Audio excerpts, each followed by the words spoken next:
Assalamualaikum warahmatullahi wabarakatuh. Jumpa lagi dengan Core Accounting Indonesia. Pada video kali ini saya akan mengajak kalian untuk belajar sejarah audit. Pengauditan dimulai pada era Kristen, di mana para antropolog menemukan catatan-catatan aktivitas pengauditan pada awal zaman Mesopotamia, yaitu sekitar 3000 sebelum Masehi. Pada saat itu juga aktivitas pengauditan terdapat di Tiongkok, Yunani, dan Roma kuno.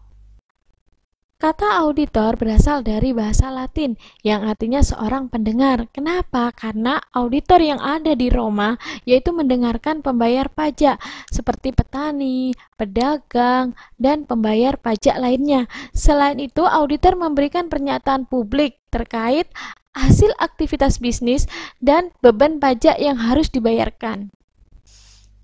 Mulai dari awal era dinasti di Mesir sekitar 3000 sebelum Masehi, para juru tulis atau akuntan merupakan profesi yang sangat bergengsi, di mana raja-raja dikenal sangat tegas terhadap auditornya. Setiap barang penyimpanan milik raja memiliki dua auditor. Auditor yang pertama yaitu menghitung barang-barang saat tiba di pintu ruang penyimpanan, sedangkan auditor kedua menghitung setelah barang-barang tersebut disimpan. Pengawas akan memeriksa kedua catatan tersebut. Apabila terdapat perbedaan, maka kedua auditor akan dihukum mati. Auditor juga ada pada zaman Tiongkok, di mana auditor merupakan pengawas akun-akun milik Kaisar Tiongkok.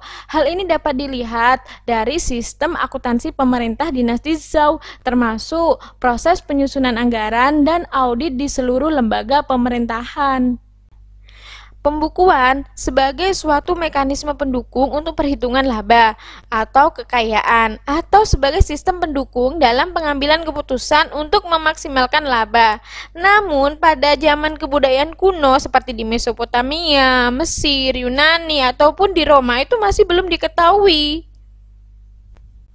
Pengauditan di negara-negara yang menggunakan bahasa Inggris itu baru dikenal pada tahun 1130, meskipun negara-negara tersebut telah memiliki sistem ekonomi yang terbilang maju ya. Namun pencatatan sejumlah fakta maupun peristiwa ekonomi hanya terbatas pada pencatatan transaksi-transaksi yang secara terpisah, yang mana tujuannya hanya untuk mendukung penyimpanan jangka pendek dan para mitra dagang.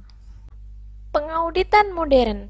Praktik pengauditan modern ini terjadi pada awal pendirian perusahaan-perusahaan modern, yaitu pada zaman revolusi industri, sehingga pada tahun 1853 itu didirikan Society of Accountants, yaitu di Edinburgh.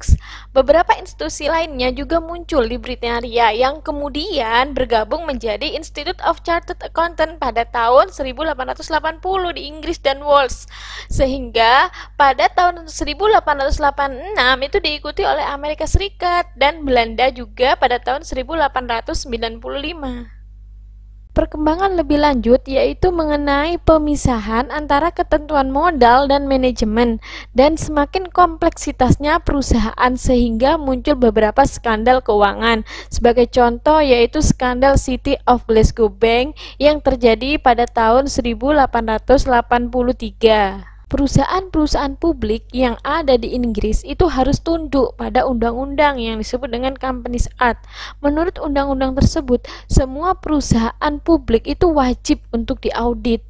Selanjutnya, fungsi audit dan bentuk laporan yang ada di Inggris itu diekspor ke Amerika, sehingga menjadi suatu pernyataan pengauditan yang memiliki kekuatan hukum pertama yang diterbitkan pada tahun 1917. Kewajiban untuk diaudit datang dari badan yang mengatur pasar modal yang disebut dengan Securities and Exchange Commission, serta dari pengakuan umum mengenai manfaat pendapat auditor atas laporan keuangan.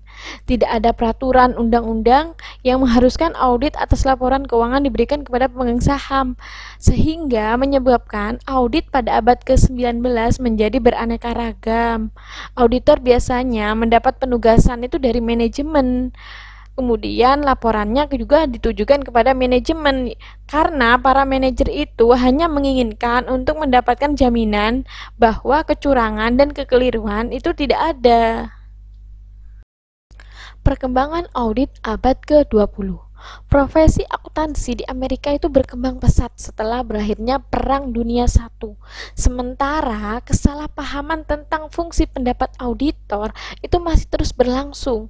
Sehingga pada tahun 1917, Federal Reserve Board menerbitkan Federal Reserve Bulletin yang memuat cetak ulang suatu dokumen yang disusun oleh American Institute of Account yang selanjutnya berubah menjadi American Institute of Certified Public Account pada tahun 1957.